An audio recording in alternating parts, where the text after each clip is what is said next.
Hey, what's going on, everybody? We are here at Rise West Arlington in Dallas, Texas. This is 220 units, and we acquired this deal in April of 2024. So it's been just about a year or so. We sourced this deal completely off market with no competition for anybody else. We got a really good investment basis for our investors. And as you can see here, we've already completely finished our three-tone exterior paint on the asset, which really helps the curb appeal, the leasing activity for prospective residents.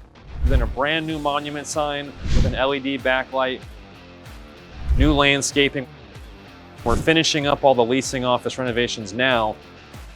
And we've already renovated 38 of these interior units to our full platinum level scope. Our average rental increase is $146 per unit across those 38 units. So again, massive premiums on these renovated units, which really increases the value of the asset. This is a great area where you've got AT&T Stadium where the Dallas Cowboys play.